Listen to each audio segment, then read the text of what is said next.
I'll just tell you guys a little bit about me. I was homeschooled growing up. You know, that's a fun thing. Yeah, what's like a stereotype you think of like homeschool people? Just yell something out. Awkward. Did you guys hear that? Yeah. If you did, she said big penis. Now, it's a classic homeschool stereotype.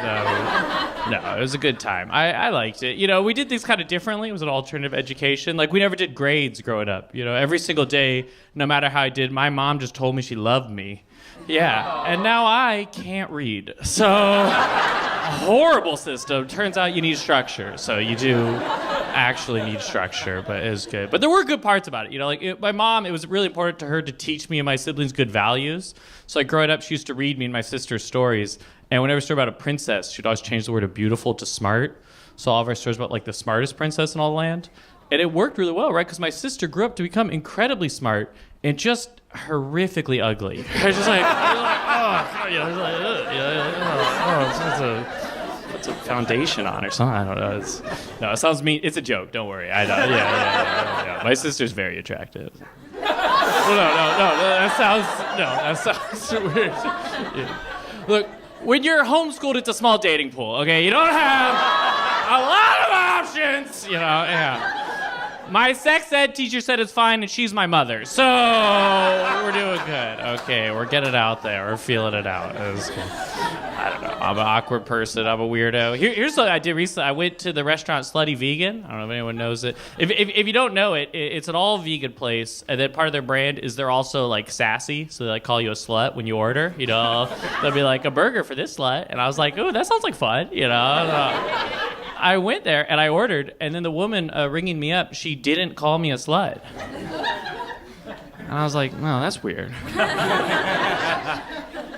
But I was like, maybe I have to be the one who starts it.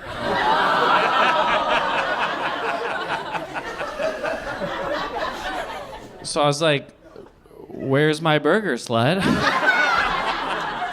And she would, excuse me? And I was like, where's my burger, slut? You know.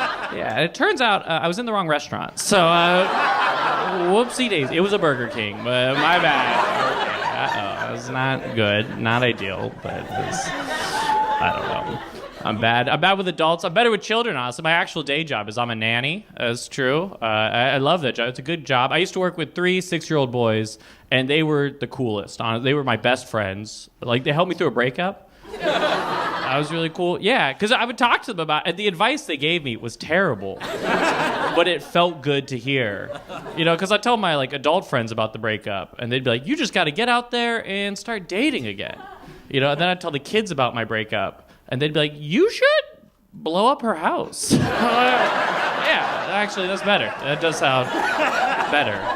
I feel seen right now, actually, so that's really good. I agree with this. The 6-year-olds are right. Girls are gross, and they don't deserve houses, so it's a good time. I don't work with little boys anymore. I now work with a 4-year-old little girl, which is different, because she's not as violent as the boys, but she is more judgmental of me personally, which is hard to deal with. Like, the other day, she was playing with this little toy airplane, and so I started making, like, airplane noises. I was going like, zzz, zzz. At a certain point, she looked up at me and went, it's a quiet airplane. Devastated. But, you know, I'm a professional performer, so I'm not going to take that line. So I doubled down. I was going like, yeah, you know. And at a certain point, she went, you're silly, you know. And I was like, yeah, I'm silly, you know. And she went, I don't like silly. So it was rocked me to my core. I got her back, though. I blew up her house. So there you go. It was, come on. Okay. It was a good time. That's good. In general, I'm not good with confrontation. Like, here's what happened to me the other day. I was at a park, and I was using the bathroom, and someone knocked on the door. So I went, I'm in here. And then they knocked again. So I went, I'm in here. And then they knocked a third time, and I went, I'm almost finished. And I came out, and there was a guy out there. I was like, I'm done.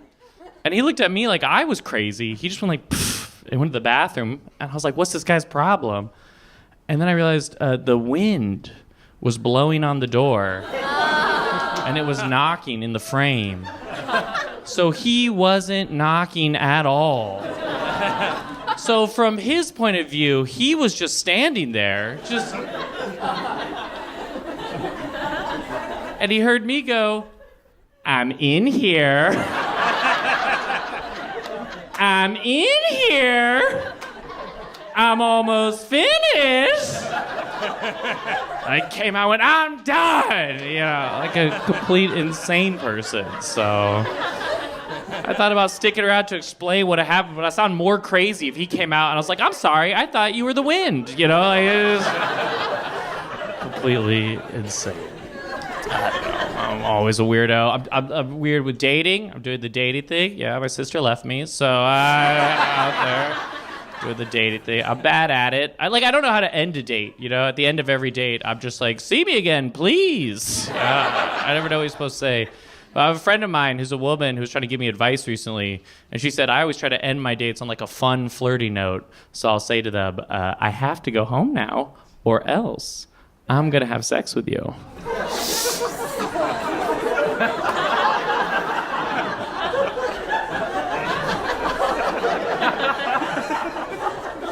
And I was just like, yeah, I'm not going to say that. It's a slight different energy coming from me.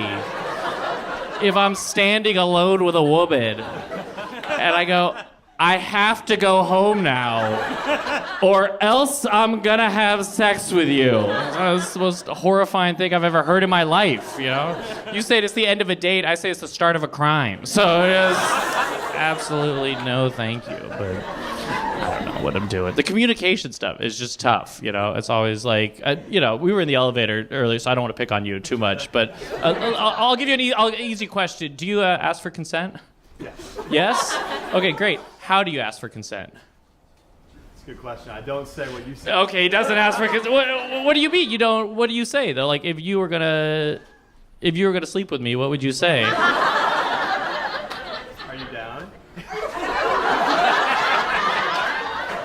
Is that what he said the first time? I don't know, just like see how the vibes are, leading up. So you don't ask for consent if you're seeing how the vibes are?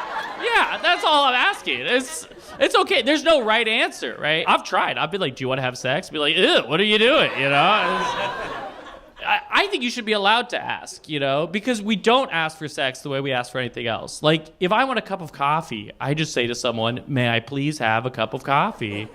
I don't hang around a cafe.